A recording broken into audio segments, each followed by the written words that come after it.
میرا تو خیال ہے کہ میں ایک بڑا روایتی جملے سے شروع کروں گا, کیونکہ کبھی کبھی روایتی جملے اچھے لگتے ہیں اور بالکل منطبق ہوتے ہیں, اور یہ کسی تعارف کی محتاج نہیں, اور یہ بڑی ایک جسے کہتے ہیں کہ ہمہ جہت موصوف ایک شخصیت, شاعر, افسانہ فکشن سے تعلق, بہت عمدہ کہانیاں انہوں نے لکھی, اور کریٹو نان فکشن جس کو کہتے ہیں وہ لکھتی رہی ہیں, لکھ رہی ہیں ابھی, اور اس کے علاوہ ایک ریبیل, ایک بغاوت, اور وہ بغاوت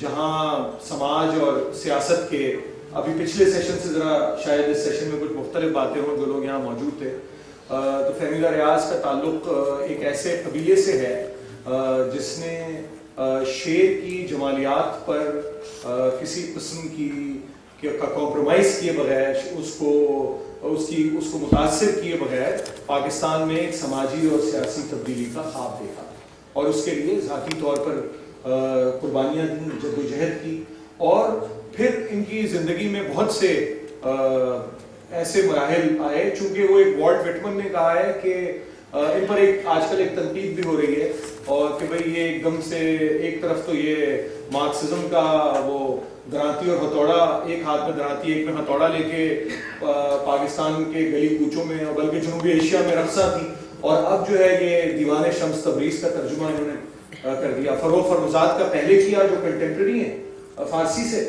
اور اس کے بعد رومی کا ترجمہ کر دیا. تو وٹمن کا قول ہے کہ I contradict myself because I am large, I contain multitudes.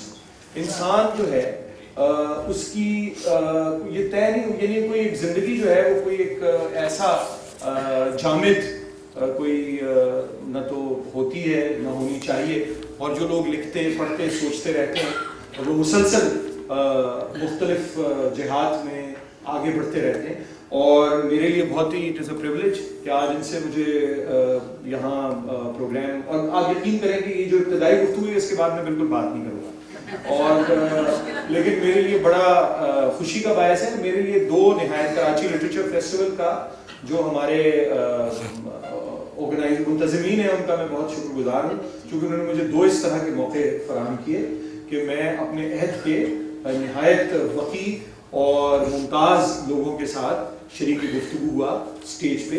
پہلا فیسٹیول مجھے یہ اعزاز حاصل ہے کہ میں انتظار حسین صاحب جو یہاں موجود ہیں, تو ان سے گفتگو جو ہے اس کی ایک طرح سے جو ماڈریشن ہے نظامت وہ میں نے کی تھی, اور آج پچھلے برس میں یہاں نہیں تھا, لیکن اب آج فہمیدہ ریاض صاحبہ کے ساتھ میں یہاں موجود ہوں. جو موضوع ہے ہمارا بڑا عجیب سا ہے, ایک تو دو زبانوں میں ہے اگر آپ اپنے پروگرام میں دیکھیں, لیکن میں نے ٹامس, کیونکہ میرے دوست یہاں موجود ہیں, ان سے میں نے اجازت لے لی تھی کہ اگر ہم یہ, کیونکہ زیادہ تر یہاں بیشتر لوگ پاکستانی ہیں, تو ہم اسے اردو میں کر لیں, کیونکہ یہ اس کا نام ہے شاعری اور افسانہ, پوئٹری فکشن اینڈ ٹرانسلیشن, اس کے بعد دو نقطے, اور پھر readings and conversation with Fahmida Riaz. اب اس کا مطلب یہ ہے کہ ان کی مرضی ہے جو کریں اس میں, یہ ترجمے پہ بات کرنا چاہیں, فکشن پہ کرنا چاہیں, آپ ان سے کوئی شعر سننا چاہیں, تو میں گزارش کروں گا کہ چونکہ تھوڑی سی وہ ولیم ڈالمپل بہت دور تک افغانستان میں چلے گئے تھے, تو تاخیر ہو گئی ہے, تو ہمارے پاس اس سیشن میں ہم کوشش کریں گے کہ اگلے 40 منٹ میں 40 سے 45 منٹ میں ختم کر دیں, اور آپ کے حوالے کوئی اگر 15-20 منٹ آپ گفتگو کر لیں, اور اس کے بعد پھر ہم یہاں سے کچھ سوال لے لیتے ہیں, اور آخر میں کوئی شعر بھی سن لیں. اچھا بھائی دیکھیں, اب یہ ہے کہ because generally people are speaking in English here, and not, people have been asking why none of these sessions are being held in Urdu. But the fact is, the simple fact, this is being organized by Oxford University Press and the British Council. It is their policy to promote English, even at the Oxford University Press. So that is the reason why all sessions are being held in English. But in a way, Arts Council holds these literary not festivals exactly, but that is in Urdu. However, unfortunately, the standard of papers being read there and books being discussed between these two is quite vast. So what can you do? I think that we try to make the best of whatever is happening here, and it gives us a chance to. I am a writer of Urdu. I get more write-ups in English newspapers and journals. I have more, I can't say readers, but I mean people who care for the kind of writings that I do, who are readers of English literature. What an irony, what a contradiction. But that's what has happened over long years. That Urdu, writers of Urdu, good writers of Urdu, have been more or less marginalized. This is rooted somewhere in the historical development in Pakistan, unfortunately. So this is a great contradiction of our society. Mr. Intizar Hussain Saab is sitting here. Readers of Dawn would be familiar with his works and his name because he writes a literary column for Dawn every week. He's, I think, the greatest living writer of Urdu. And but I don't think that his columns, which are excellent, could be appreciated in Urdu. Although it was different. When we were young, when I was in school, for instance, the only, Dawn was a newspaper that used to come out, and all it wrote about, I mean, its editorials and everything was so dull and drab, and all that it wrote about was about these, gutters and civic facilities, etc. And the real exciting things, political debates, were taking place in Urdu. Over all these years, this thing has completely reversed. It's now in Urdu that you find it very difficult to get a good literary page in any Urdu newspaper. They're dismal. On the other hand, you get very good literary, literary sections in the English press, in which why is this happening is something we may ponder over, but that's how it is at the moment. And it must change. It ought to change. I mean, I feel that I'm people who care for what I write are those who can't read what I write, unfortunately, unless it's translated into English. And so my concern becomes that I get it translated into English somehow, because I have to relate to people who would, let me use this word, admire, which I hate to use, but yes, who could admire something which I have created without reservations, without calling it obscene and all that. Now the challenge is that brings us to translations, right? For which I have written down a few things which I'll now read out to you, right? Since it was about translation, so I wrote that. Recently, I read a book, Andhe Log, translated into Urdu from an English translation of the original novel in Portuguese. It was so absorbing. I read a novel after years, it seemed, that I could not put down. Who is the author? Where is he from? What sort of life has he led? What kind of society has he lived in? My mind was filled with all these questions, and before I even finished reading the novel, I was trying to find more about Portugal. Such is the power of literature and the bridges built by translation. To elaborate upon the importance of translation of creative literature in the history of not only literature, but the history of mankind would be stating the obvious. And therefore, to elaborate upon the importance of translation of creative literature in the history of not only literature, but the history of mankind would be stating the obvious and therefore somewhat absurd. A case in point worth mentioning, though, is the conversion of millions and millions of Chinese to Buddhism through translation only. Religious scripts are not usually counted as part of the creative literature, but it is worth considering that most of the revealed texts were in the form of poetry, and the teachings of Buddhism especially rely largely on Jatak tales and parables, and as the masses find them more accessible than abstract philosophy. In today's world, translation of creative literature has gained a new significance. Hundreds of novels and short stories and anthologies of poetry from European languages are translated into English and other European languages every year. In the recent years, there is a great inclination of translating creative work from the Middle East and other Muslim countries into European languages. The British weekly magazine, The New Statesman, wrote about Snow, a novel written in Turkish and translated into many languages by the Nobel laureate Orhan Pamuk. His novels tell you more about the invisible, complex tensions between the East and the developed West than any political or sociological treatise on the East-West relations could help you understand. Personally, I have always been very attracted to the beautiful and pleasant art of translating, finding it stimulating and profoundly satisfying, though my philological outreach does not extend beyond some Pakistani languages, Persian, and of course English. Yet thanks to the English translations, I could access Arabic, Turkish, as well as literature of European languages. So whenever I get the time and the inspiration from a novel, poem, or short story that profoundly touches my heart and mind, I set about turning it into Urdu. It's a pity that more creative writers of Pakistani languages do not translate more often.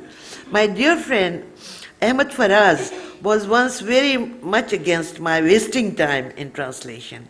He admonished me, instead, you should spend your precious time in creating your own poems.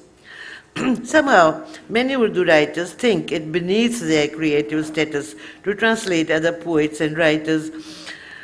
Although the best of Urdu writers like Intizar Hussain and poets like Faiz Sahab and Allama Iqbal have happily translated other poets and writers. The Swedish Nobel laureate of 2011, Thomas Tranströmer, is described as poet, writer, and translator. Similarly, some major European writers and poets have extensively translated literature from other languages. So the assumption that exists, I assure you, the assumption exists amongst Urdu writers that if you are a good writer, if you should write your own things, why waste time in translation, right? and that surely exists. That you can either be a creative writer or a translator is false. If you love good literature, you will always be motivated to translate it into your own language. Translation is not an attempt to possess what belongs to another. This is also what Faraz said, you are trying to possess what belongs to another. So I don't think so. This is what it is, but a brief, loving embrace that leaves imprints in the memory, enriching our own literature, cross-fertilizing ideas and introducing ever newer, fresher modes of expression. A bigger challenge before us is translating our own literature into a European language, not only for the readers in the West, but also for educated classes of our own country. Regrettably, I have rarely come across translations of poetry of any subcontinental language that has done justice to the beauty and vigor of the original.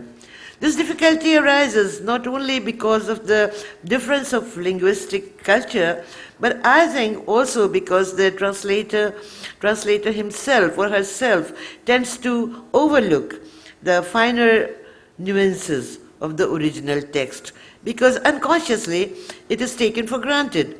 It is true that in our tradition, there arises a problem of translation from Eastern languages, Arabic, as far as poetry is concerned, Persian, Urdu. Urdu follows all these traditions because in our tradition, in our literary tradition, language is the most important part. It's superior, is held more important than even the idea, right?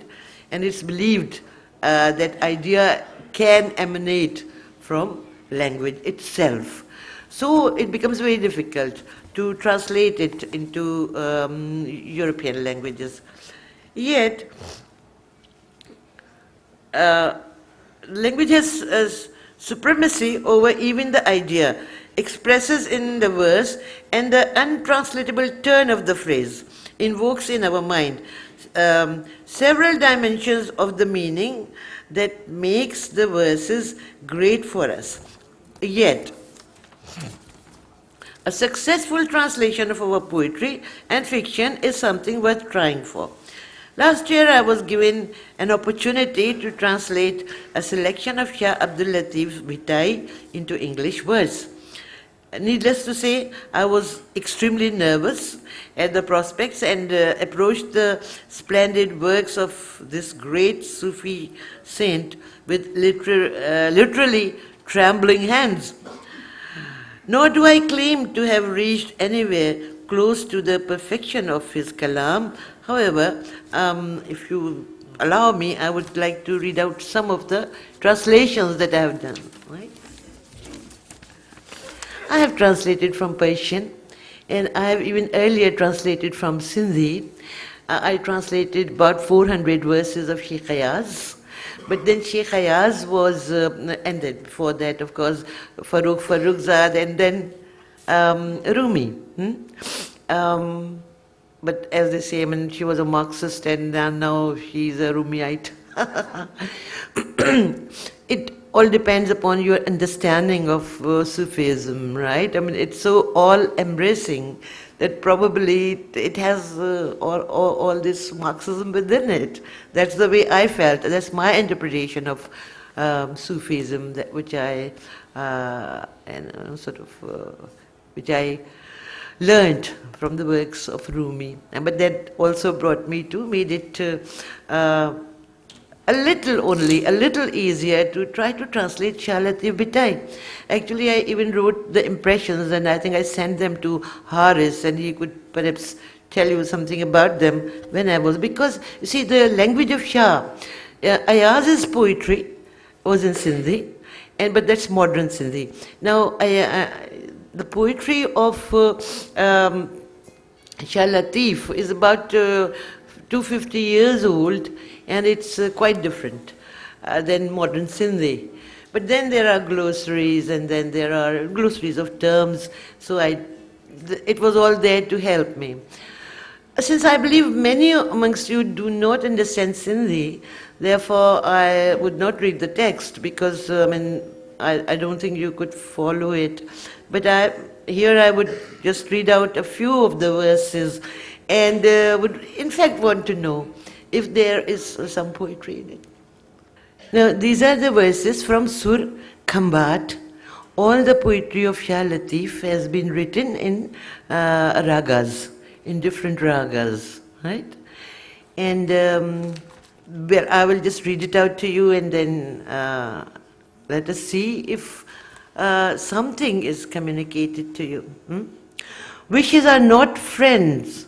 Messages don't create love unless your nights are soaked in tears of agony.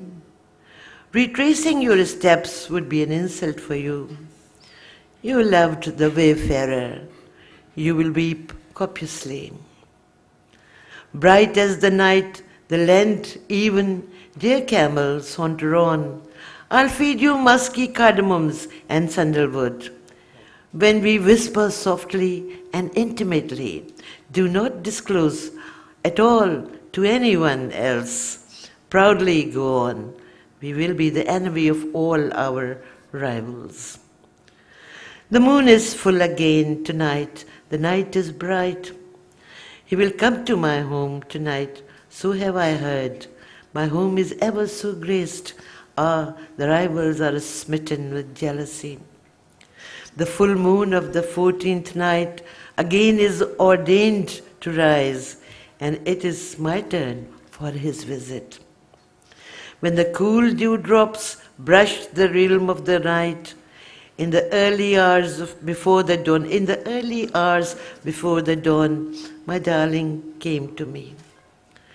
In all your glory you rise, O moon, but cannot match his loveliness. A lifetime of your beauty is like a single breath of my beloved. When he raised his eyes languorously and glanced at his lover in playful pride, when he raised his eyes languorously and glanced at his lover in playful pride, the rays of the sun dimmed and the moon withered in that moment.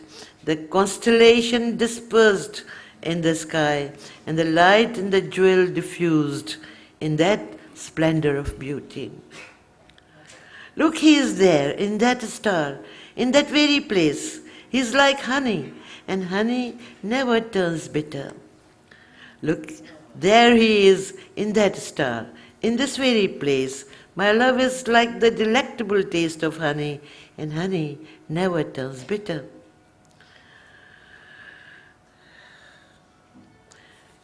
Dear Lord, in this life, when will I become one with my love? In the suffering heart of your lovers, what a chess game do you play? Dear Lord, in this life, when will I become one with my love? In the suffering hearts of your lovers, what a chess game do you play? My love is far away. There is no one with whom I could share my grief. Something like that.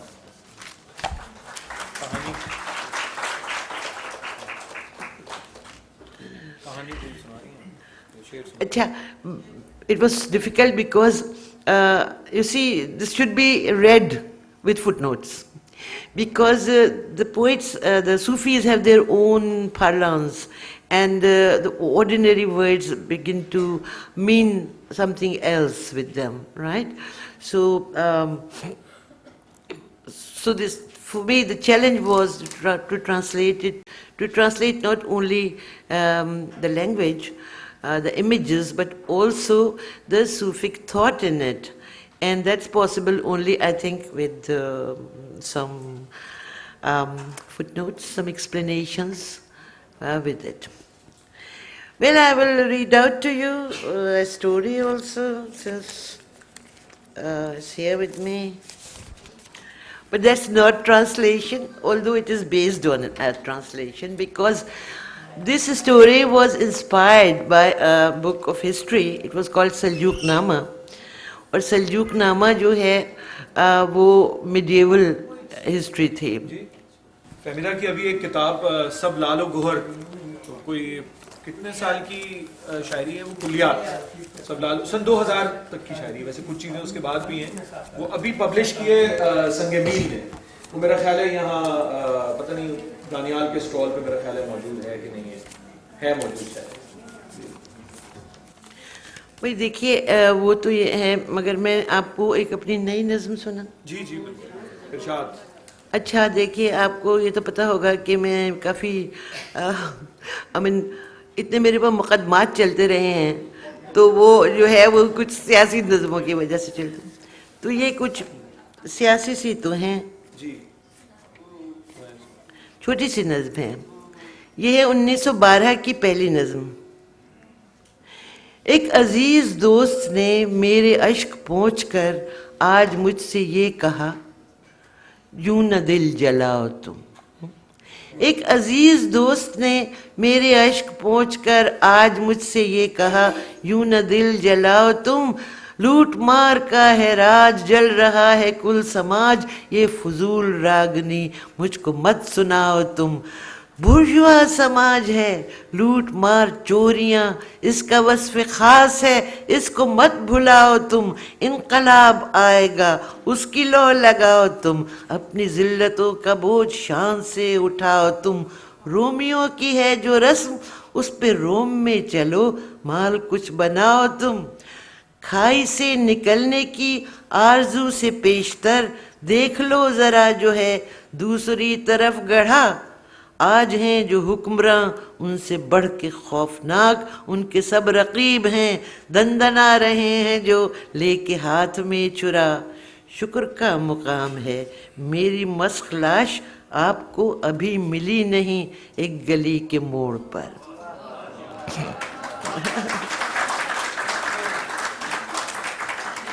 लेकिन ये अभी खत्म तो नहीं हुई। मेरी Musk लाश आपको अभी मिली नहीं एक गली के मोड़ पर। मैंने पूछा वाकई? सुन के मुस्कुरा दिया, कितनी देर हो गई, लीजिए मैं अब चला। उसके बाद क्या हुआ, उस गली के मोड़ से फिर वो उठ के चल दी।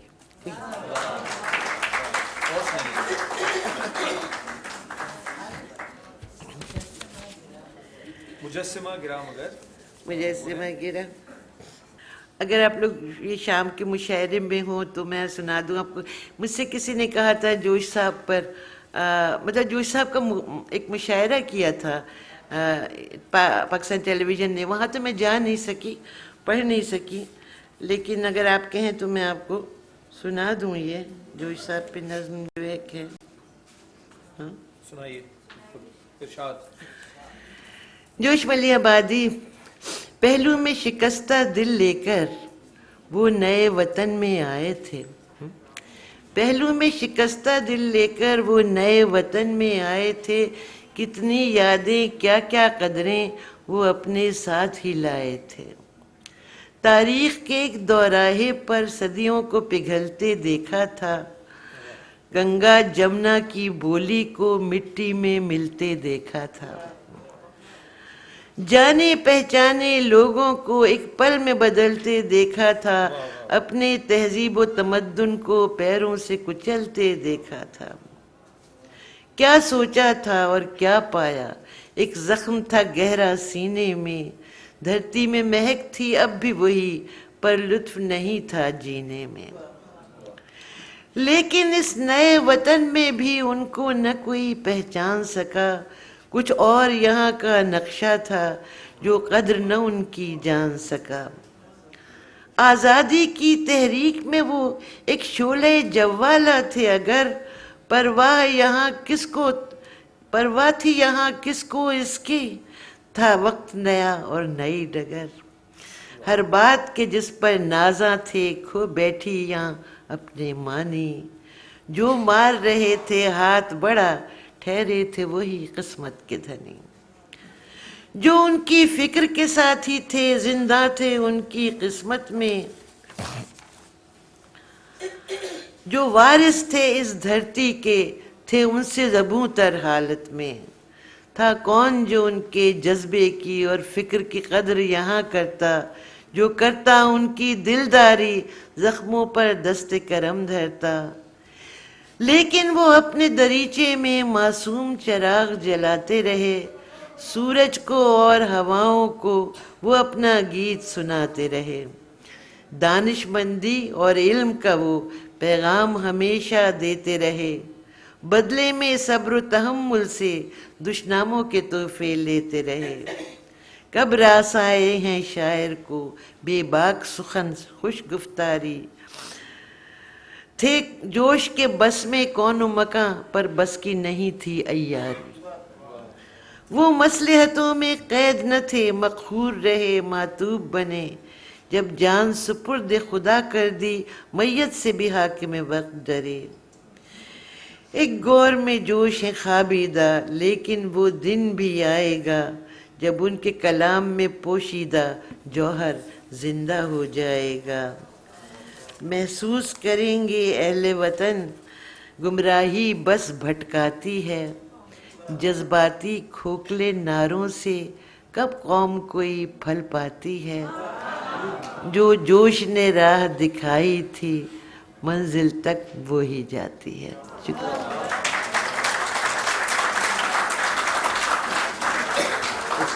अगर कोई मेरा ख्याल है एक नज़्म आखिर में सुन लेते हैं, क्योंकि अगर कोई सवाल आपको करना हो तो यहाँ फहमीदा मौजूद है. क्योंकि ये प्रोग्राम के उसका पैटर्न का हिस्सा है कि कुछ सवाल जवाब या कोई इंटरेक्शन, कोई आप बात करना चाहें, पूछना चाहें, आप हाथ बुलंद करें और मैं यहाँ से. जी, मैं सवाल नहीं कर रहा, मैं एक कमेंट कर रहा हूँ कि जो आपने इंट्रोडक्शन कराया फहमीदा साहिबा का, उसके अंदर आपने इनकी खिदमत जो हैं उर्दू डिक्शनरी के क्रिएशन में और उसके पब्लिकेशन में वो मेंशन नहीं की. That is not justice to. बहुत शुक्रिया, बहुत शुक्रिया. वैसे और भी बहुत से काम इन्होंने किए जो जाहिर है कि मैंने मेंशन नहीं किए, बहुत ज़्यादा इनकी ये खिदमत है, लेकिन आपका बहुत शुक्रिया. जी, सुबह खान साहब सेकेंड रो में. आपने कहा है कि आपकी जितनी अच्छी शायरी है, जितना मैंने पढ़ा है, यकीनन मैं मेरा कोई मजाल नहीं है कि उसके ख़िलाफ़ मैं कुछ कहूँ. गुमराही बस भटकाती है.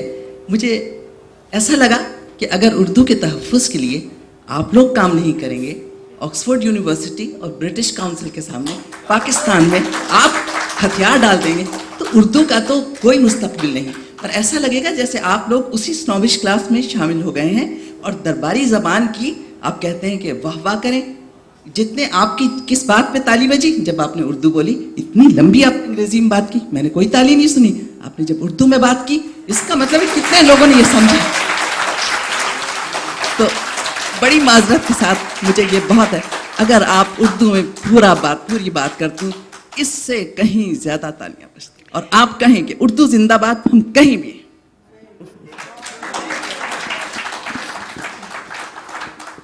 आप लोग की ये जो ख्वाहिश है उर्दू जिंदाबाद, ये बहुत ही यानी मतलब मुझे इस लिहाज से मैं देखती हूँ कि भाई आप लोग जो असल हकीकतें हैं उनको भी तो ज़रा देख कर चलें. देखिए, उर्दू जो है वो बिल्कुल पाकिस्तान की एक ज़बान थी, लेकिन इसके लिटरेचर में अच्छे ख्यालात को या जो आला दर्जे के समझे जा सकते थे उनको निकाल दिया गया है. वो पार्टीशन से पहले रहते थे. अब उर्दू में जो किताबें छपती हैं आप देखिए किस किस्म की हैं, ज़्यादातर इक्का दुक्का के अलावा हमें तो कोई मानता नहीं है. मतलब उर्दू में मुझको, अब मैं बता रही हूँ, उर्दू के तस्करों को उठाकर देखिए, आपको फहमीदा रियाज का नाम भी नहीं नज़र आएगा, नहीं नज़र. हारिस खलीक बैठे हैं, हारिस एक निहायत अच्छे शायर हैं. इन्होंने उर्दू में बिल्कुल नई तरह की और बड़ी तरोताज़ा शायरी की है. इनको कहाँ कोई उर्दू वाले नहीं मानते हैं. तो ये एक डीजेनरेशन है जो कि चल रही है और मुसलसल चलती चली जा रही है. जिस वक्त हमारे लोगों ने जो तहरीक पाकिस्तान चलाई थी हिंदुस्तान में, हमारे बाबा अजदाद ने, उनके जहन में पाकिस्तान का एक आइडिया था. पाकिस्तान की फ़िज़िकल रियलिटी से जो इसकी जो है ना, उससे बहुत शायद वो इतने वाकिफ़ नहीं थे. वरना पाकिस्तान में तो बहुत ज़्यादा अपनी ज़बानें बोली जाती. पाकिस्तान की किसी भी हिस्से की ज़बान उर्दू नहीं है. बंगाल इसलिए अलग हो गया और सिंधी लोग अपनी ज़बान बोलना चाहते हैं. तो अब आप क्या करेंगे? तो जब उर्दू जिंदाबाद का नारा लगाने से पहले 10 मरतबा तो मैं ये सोचती हूँ कि मेरे इस नारे का असर मेरे सिंधी दोस्तों पे क्या होगा. बंगाल की तरीके से ये नहीं सोचने लगेंगे. और इस्लामी ज़बानें सारी थीं. तो ये एक ऐसी बात थी जो कि महज एक आइडिया था. फिर भी मैं उर्दू की लिखने वाली हूँ, इससे मोहब्बत करती हूँ. मेरी मादरी ज़बान है और ये पाकिस्तान में राब्ते की ज़बान है. And that's it. जी, आप यहाँ से 6th रो.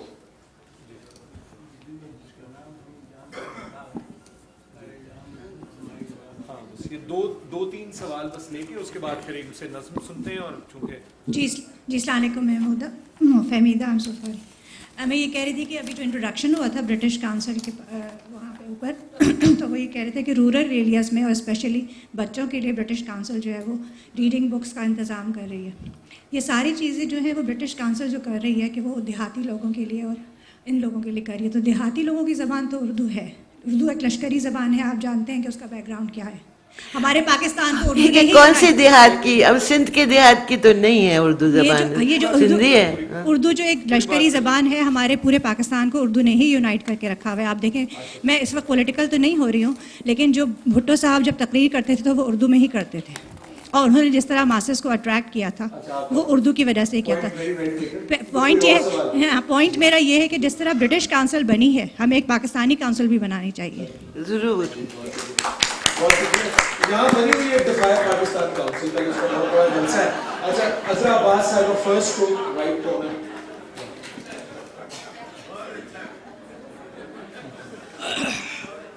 فہمیدہ، اب تک جو صورتحال میری سمجھ میں آئی ہے وہ یہ آئی ہے، انگلش میں لکھنے والوں کو جس طرح ان کو بکر پرائز کی طرف وہ لوگ جاتے ہیں، اور ہم انتہائی احساس کمتری میں مبتلا ہو رہے ہیں. 40 سال سے اردو میں لکھتے لکھتے اب ہم سوچ یہ رہے ہیں کہ جا کے پھر انگلش لکھنا شروع کریں، اور پھر ہم انگلش میں لکھنا شروع کریں. اس لیے کہ جب میں نے میرا بچپن لکھی تو خالد اختر صاحب نے مجھ سے کہا کہ حضرات تم اگر یہ انگلش میں لکھتی تو تمہیں بکر پرائز ملتا. اس وقت میں نے سوچا کہ کیا میں غلط پیدا ہو گئی. پھر لندن جانے کے بعد تو مجھے واقعتاً یہ احساس ہوا کہ میں پاکستان میں غلط پیدا ہوئی، مجھے لندن میں پیدا ہونا تھا. اور اب آپ نے اور مایوس کر دیا. اگر زندہ بچی تو انگلش میں لکھنا سیکھوں گی اور انگلش میں لکھوں. اچھا دیکھیے، ایک بات تو مجھے 2-3 سوال ایک ساتھ لے لیں، پھر آپ جواب دے دیجیے گا اور 10 سنائیے گا. یہ ادھر کونے میں، اور پھر وہ دوبارہ. ایکچولی وقت کا تھوڑا سا پریشانی ہے، تو اگر جن لوگوں نے پہلے کر چکے ہیں بات وہ لنچ پہ کر لیں. میں ان سے سوال یہ کرنا چاہتا ہوں کہ پاکستان کی آبادی اس وقت 18 کروڑ کے قریب ہے. ان میں سے ہم ایلیٹ کلاس کے کچھ لوگ ایسا کر لیں کہ ان کی آبادی زیادہ سے زیادہ انگلش پڑھنے والوں کی 2 لاکھ لگا لیں بیچ میں. میں ایک پنجاب کے وسطی پنجاب کے علاقے کا رہنے والا ہوں. مجھے نہیں یاد کہ ہمارے علاقے میں کوئی انگلش بولتا ہے یا انگلش سمجھتا ہے. وہاں پہ آپ وسطی پنجاب میں جس کو بھی دیکھیں گے تو وہ اردو کی بات کرے گا، اردو لکھے گا، اردو پڑھے گا. اور خاص کر پنجابیوں میں تو اب یہ بات آ گئی ہے کہ وہ پنجابی اپنی چھوڑتے جا رہے ہیں اور اردو کی طرف رواں ہیں. ہماری انٹرلنک پاکستان میں جتنی زبانیں بولی جاتی ہیں وہ جب بھی گفتگو کرتے ہیں تو آپس میں اردو میں کرتے ہیں. تو ہم اتنا مایوس کیوں ہیں کہ اردو کو چھوڑ دیں؟ اب جتنی اس کے اندر شعریت اور جس قدر نثر کے اندر یہ خود جانتی ہیں کہ جتنا بہاؤ ہے، تو آپ مجھے نہیں سمجھ آئی کہ ان کو لوگ اتنا پسند کرتے ہیں اور آپ کو پسند کرتے ہیں، یہ مایوس کیوں ہو گئی ہیں؟ بالکل سمجھ آ گئی، بالکل آپ کی بات سمجھ آ گئی. اگر یہ بہت تیز چل رہا ہے. مس فہمیدہ ریاض نے کہا کہ وی مسٹ فیس ریالٹیز، اور یہ بہت ہی سینٹرل جملہ انہوں نے اس پوری بات چیت میں کہا ہے. جس طرح کوئی 10 سال پہلے گلزار صاحب نے ایک پاپ سانگ میں کہا کہ یار میرا خوشبو کی طرح جس کی زباں اردو کی طرح، تو اس وقت poet is already feeling nostalgic for a language that is romantic now, that belongs to the bygone era. آپ کی بات موجود، میں عرض یہ کروں کہ اگر یہی نقطہ بلیور کرنا ہے مزید تو معذرت. اس کی وجہ یہ ہے کہ یہ جواب میں پھر بہت سی چیزیں آ جائیں گی، وقت کا کچھ خیال رکھنا ہے. جی میں ڈاکٹر مبارک علی، ان سے پہلے یہاں پر 8ویں رو میں خاتون ہے، آپ اور ڈاکٹر مبارک علی، اور اس کے بعد ہم نظم پہ آ جائیں گے. ہاں الگ سے میں پھر فاطمہ حسن صاحبہ کے الگ سے ایک بات کریں گے. وہ بات فہمیدہ شکریہ. میں یہ سجیسٹ کرنا چاہ رہی تھی، 2 باتیں آپ سے پوچھنا چاہ رہی تھی کہ آپ کے خیال میں کیا ہونا چاہیے جس سے کہ اس ملک کے بچے اپنی قومی زبان کو سمجھ سکیں. دوسری سجیشن میں آپ کو یہ دینا چاہ رہی تھی، آپ نے برٹش کاؤنسل کا ذکر کیا. میں انگلینڈ میں رہتی ہوں، وہاں کی ٹیکس پیئر ہوں. میں یہ سجیسٹ کرنے والی تھی کہ برٹش کاؤنسل کی جتنی فنڈنگ آتی ہے وہ ہمارے ٹیکسیشن سے آتی ہے، اور وہاں کے باشندوں کا حق ہے کہ وہ اپنے سجیشن ان کو دے سکیں. اگر ایسا سجیشن انگلینڈ سے آئے کہ ان کا کچھ حصہ اردو جو کہ پاکستان کی قومی زبان ہے اس میں بھی کنٹریبیوشن کریں، تو آپ کی کیا رائے ہوگی اور آڈینس کی کیا رائے ہوگی؟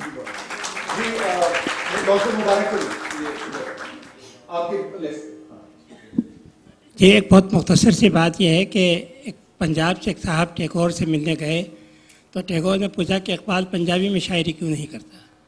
وہ کہنے لگے پنجابی اس قابل نہیں ہے. اس نے کہا ایک زمانے میں لوگ بنگالی کے بارے میں بھی یہی کہتے تھے, ہم نے اسے اس قابل بنا دیا ہے. تو یہ ہے کہ یہ ادیبوں, شاعروں, دانشوروں کی بات ہے کہ وہ زبان کو اس قابل بناتے ہیں یا اس کو چھوڑ دیتے ہیں.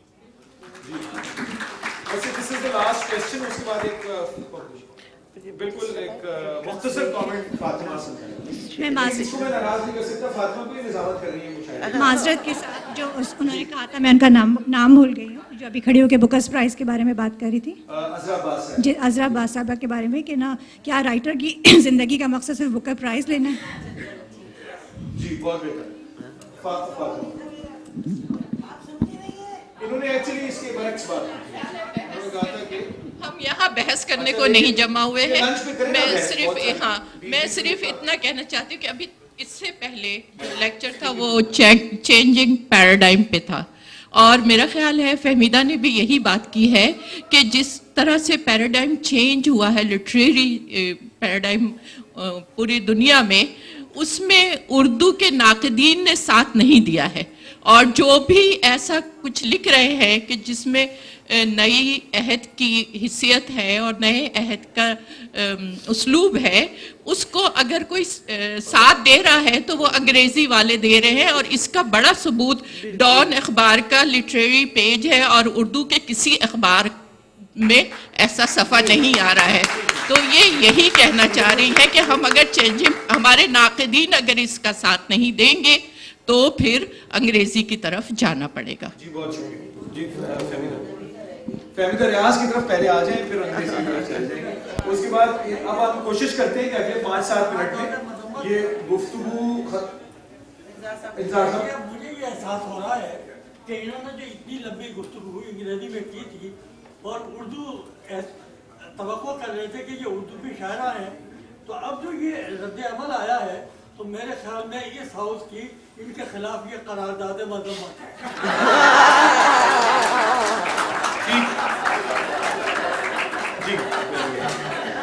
یہ انہیں بڑے برسوں سے ارمان تھا کہ میری مذمت کسی طرح سے کی جائے.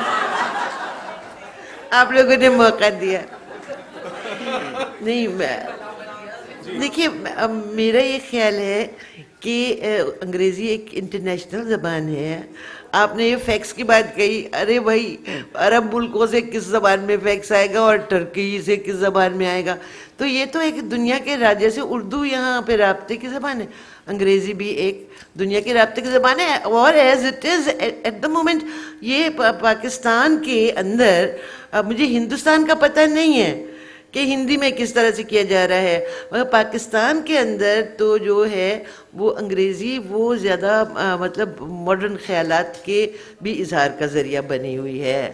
حالانکہ اردو میں بھی ہو رہا ہے. اب یہ اردو والے آہستہ آہستہ بڑھیں گے, ان کا ایک سماج اپنا بنے گا, کہ ہم تو نہیں خوش محسوس کرتے نا جو اس وقت کا اردو لٹریچر کا کلچر بن چکا ہے اس کے اندر جا کر. اردو ہندوستان کی زبان تھی, یہ ہندوستان کی زبان تھی. اس کو مسلمانوں کی بنا دیا گیا, دونوں نے بنایا نا, ہندوؤں نے بھی کہا, اور اس کا جو رسم الخط تھا وہ عربی کا ماڈیفائڈ پرشین تھا, لہٰذا ایسوسیٹ مسلمانوں سے کر دیا, ورنہ یہ ہندوستان کی زبان. ہاں میرا خیال ہے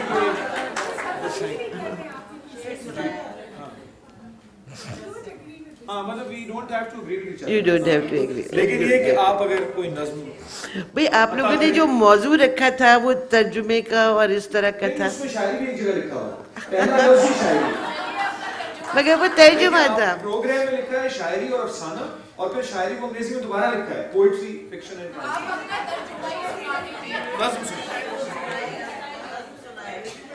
وہ کتاب میرے پاس اس وقت نہیں, مگر میں آپ کو اپنی نظم سناتی ہوں جو یہ اتنی دیر سے کہہ رہی ہیں. دیکھیے جب سوویت یونین میں وہ ڈسولوشن ہو رہا تھا اور لینن کا مجسمہ گرایا گیا تھا, تو ہم نے یہ لکھا تھا کہ بھئی دیکھیے مجسمہ گرا دیا مگر یہ داستاں ابھی تمام تو نہیں ہوئی, کئی ورق سفید ہیں لکھے گا جن پہ آدمی ایک اور باب جستجو, کہ حسن کی تلاش میں کہ منصفی کی آس میں پھری ہے خلق کو بکو.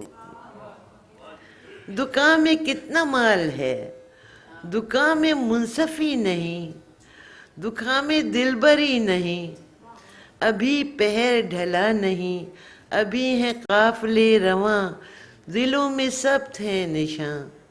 مجسمہ گرا مگر زمیں پہ زندگی, دکان کے نام تو نہیں ہوئی, ہماری داستاں ابھی تمام تو نہیں ہوئی.